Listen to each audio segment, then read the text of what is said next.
Rent तो सब पे करते हैं, ऑफिस के लिए, वेयर हाउसेस के लिए या फिर कोवर्किंग स्पेसेस के लिए। लेकिन क्या आपको पता है रेंट के ऊपर भी जीएसटी लगता है? जी हाँ, अगर आप एक बिजनेस चला रहे हो तो रेंट के ऊपर जीएसटी लगाना आपके लिए एक कंप्लायंस है।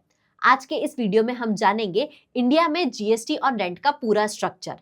तो बिना देर किए लेट्स गेट स्टार्टेड। तो सबसे पहले तो ये समझते हैं कि जीएसटी और रेंट इंडिया में एक टैक्सेबल सर्विसेज है, स्पेशली जब आप कमर्शियल प्रॉपर्टी रेंट कर रहे हो तब। जब आप एक रेसिडेंशियल प्रॉपर्टी रेंट करते हो तो जनरली ये एग्जम्प्टेड है, लेकिन जब आप एक कमर्शियल प्रॉपर्टी रेंट करते हो तो आपको 18% ऑफ जीएसटी एप्लीकेबल हो जाता है। ये लीज या रेंट ऑफ इमूवेबल प्रॉपर्टी की कैटेगरी में आता है और एसएससी कोड 9972 के अंदर टैक्सेबल होता है। सिर्फ रेंट पेमेंट की ही बात नहीं है। अगर आप एक रजिस्टर्ड जीएसटी पेयर हो और आप अपने बिजनेस के लिए कमर्शियल प्रॉपर्टी पर रेंट का पेमेंट कर रहे हो तो उस पर आप आईटीसी क्लेम कर सकते हो।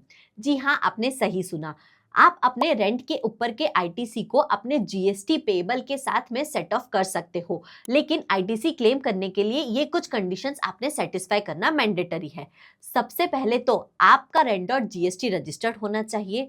दूसरा, आपके पास रेंट एग्रीमेंट होना चाहिए। तीसरा, आपको प्रॉपर जीएसटी की इनवॉइस चाहिए। और चौथा, आपका पेमेंट जो है वो बैंक के थ्रू डॉक्यूमेंटेड होना चाहिए। अगर ये चार कंडीशंस आप सेटिस्फाई कर रहे हो तो रेंट के ऊपर जो आपने जीएसटी पे किया है उसका आप क्रेडिट अपने बिजनेस में ले सकते हो। रेंट पर जनरली 18% से जीएसटी लगता है।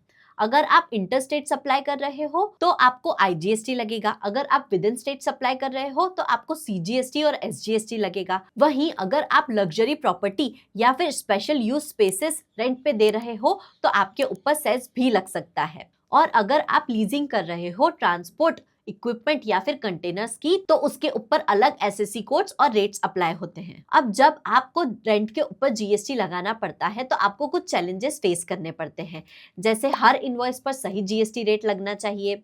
दूसरा, सीजीएसटी, आईजीएसटी और एसजीएसटी का बाइफिकेशन प्रॉपर्ली होना चाहिए। तीसरा, लैंडलॉर्ड का जीएसटीआर नंबर वेरीफाई होना चाहिए अगर आप प्रॉपर्टी रेंट पे दे रहे हो तो। चौथा, आपका जीएसटीआर 2B के साथ आपका रेंट रिकंसाइल होना चाहिए।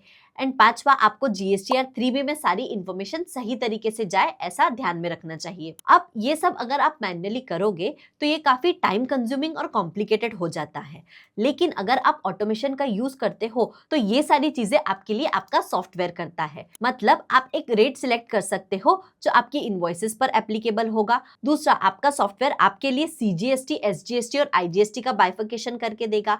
तीसरा, आपका ऑटोमेटिकली जीएसटीआर 2B का रिकंसिलिएशन हो जाएगा, जिससे कि आप सही अमाउंट का रेंट और उसके ऊपर सही जीएसटी जो है वो क्लेम कर सकते हो। इसके साथ ही जीएसटीआर 3B जैसे रिपोर्ट्स के लिए भी आपको ऑटोमेटिकली रिपोर्ट्स जनरेट होके मिल जाएगी। मैं जिस सॉफ्टवेयर का यूज करती हूँ उसमें ये सारे फीचर्स अवेलेबल है।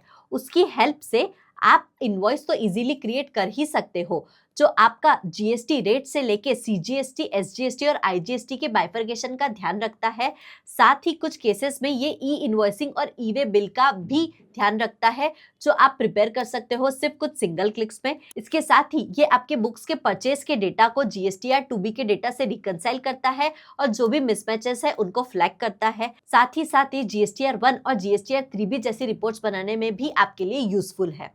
अगर आप भी ये सॉफ्टवेयर यूज करना चाहते हैं तो इसकी लिंक हमने डिस्क्रिप्शन में दी है, एक बार जरूर चेक करें। देखो, जीएसटी ऑन रेंट का प्रोसेस कॉम्प्लिकेटेड लगता है, लेकिन आप अगर सही ऑटोमेशन टूल का हेल्प करते हो तो ये सब कुछ बहुत ही सिंप्लीफाई हो जाता है। आपको सिर्फ एक बार सेटअप करना पड़ता है और आगे टैक्स रेट्स, कंप्लायंसेस और फाइलिंग सब कुछ ऑटोमेट हो जाता है। तो फ्री प्लान्स अवेलेबल है, एक बार इसे जरूर ट्राई करें। साथ ही इस टॉपिक से रिलेटेड अगर आपके कोई क्वेश्चंस है या आप हमें कोई सजेशंस देना चाहते हैं तो वो भी हमें नीचे कमेंट में जरूर बताएं। Thank you.